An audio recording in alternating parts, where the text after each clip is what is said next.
Even before the breath of all mankind, even before we had to be forgiven, you were on your throne. You were on your throne and you reign. Glory in the highest, you reign. Let creation testify by your name. Every knee will bow and every tongue proclaims that Jesus reigns. Yesterday, today, and forever. You are God who was and is to come.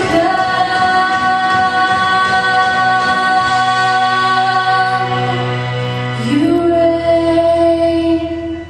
Glory in the highest, you reign. You reign. Glory in the highest, you reign.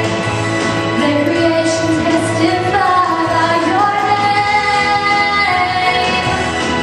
Every knee will bow and every tongue proclaims.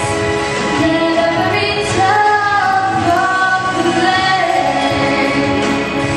Let every tongue proclaim that Jesus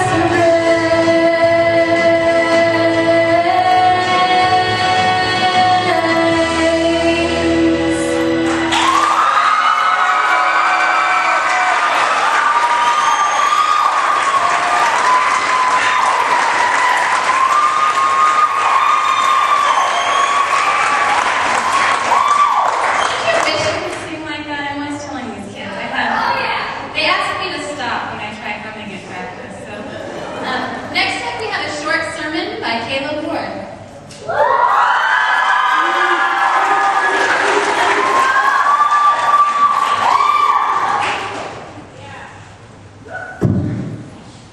Hello, and how's everybody doing tonight? Great. Okay, well, you all know my name's Kayla, and thank you for allowing me to come and preach the Word of God tonight. My message to you is to look at this nation, and look at the society, and look at the sin. I mean, society is already telling us that we need to be thin to be beautiful. Society is already telling us that we need to be doing drugs in order to be cool. Right now, I'm going to give you a few points on how we, all of us, as the people of God, can change this nation into an extraordinary one. Starting with my first point. Are you ready? If God called you to change this nation all for Him and all for His glory, would you be ready? Would you even want to do it? Which brings me to my first point, willingness.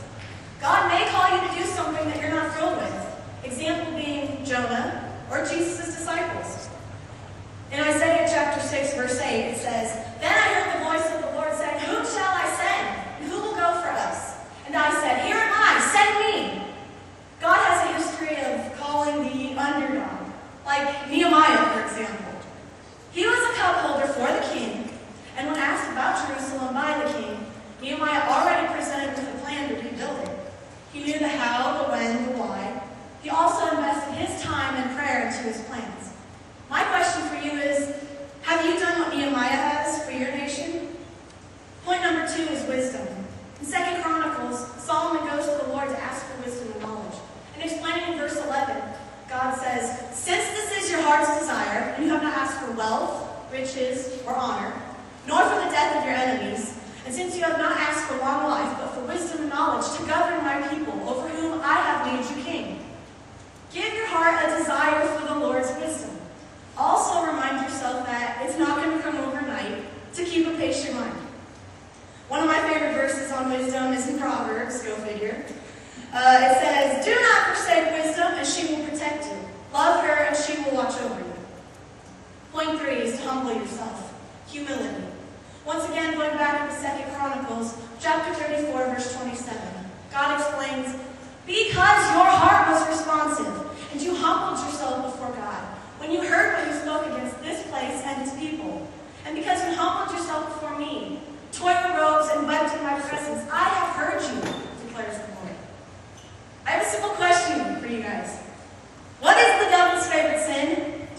know? Pride? What is one of America's biggest problems right now? Pride. Humility is the opposite of pride because it's exactly what we're going against. Allow yourself room for mistake, but don't become prideful. A prideful heart will get you nowhere. Even Paul explains in 1 Corinthians chapter 4, verse 7. For who makes you different from anyone else? What do you have that you did not receive? And if you did receive it, why do you boast as though you did not? And my fourth and final point is to enjoy God's succession. This nation can change. All the people of God follow these steps, changing this into an extraordinary nation. 4 simple steps, you guys, can bring us all closer to a nation used for our awesome God's work. Before I wrap this up, I want to take you guys to one of my favorite verses, which is in Habakkuk, not very well known, but you got to visualize this. Habakkuk, he's over here, and he's just complaining to God. He's just like, God, I don't hear anything from you. This nation is horrible. Everything is just falling apart, but I don't hear you. Where are you, God? And then God finally comes to him and says, look at the nation and watch, and be utterly amazed. For I am going to do something in your days that you would not believe, even if you were told. Leaving you with my final words, do not be afraid to stand up for your God. Your God, my God, our God. Together, if we just got together, it could be something so great and something so unimaginable, so extraordinary. Thank you so much for this time for me to speak into your life. God bless you and God bless this nation.